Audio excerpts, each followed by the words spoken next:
Many schools across the country are closing for the rest of the academic year due to the pandemic. So far, 19 states have announced that schools will not reopen this spring.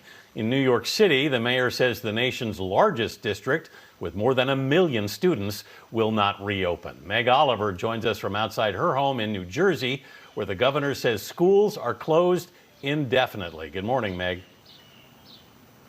Anthony, good morning. Behind me is our version of shop class. This homeschooling is not easy. And as tens of millions of students move to online learning for the remainder of the school year, many are struggling to keep up and some aren't even logging in. As schools report a drastic decline in attendance, experts warn students are rapidly falling behind. I'm having a tough time adapting. Senior Asia Bryant thought this spring would be one of celebration, wrapping up her high school softball career and graduating. Your high school graduation has been canceled. How do you feel about that? Honestly, truly am sad about it. That was the landmark for me. That was going to be like the push. It was going to be like a big exhale for me. There has been no exhale for Bryant. Since her Los Angeles high school moved to online learning, she's worried about falling behind. Do you have a spotty internet connection? Yes.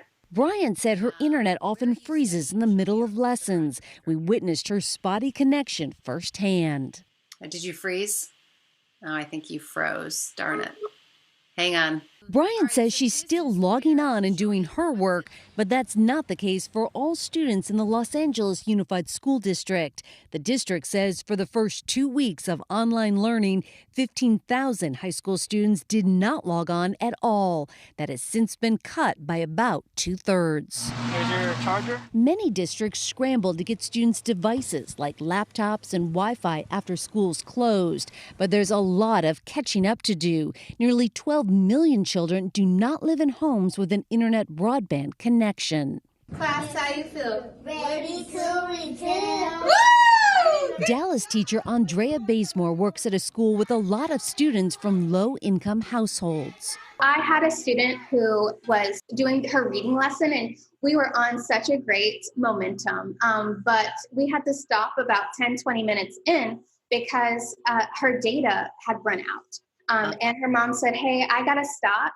I need to go somewhere with Wi-Fi because I didn't have Wi-Fi in the house. Bazemore is communicating with parents any way she can, like over text. She started hosting virtual pizza parties with a different student each Friday as encouragement.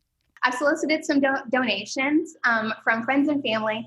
And through those donations, I'm able to provide a pizza at their doorstep, forget all the things that are happening in our world today, and just have a relaxing moment. Are you concerned that they're going to be left behind? Oh, I'm absolutely concerned. We talk about summer slide. Right. How students decline over their reading and math skills over the summer. We're going to have a corona slide.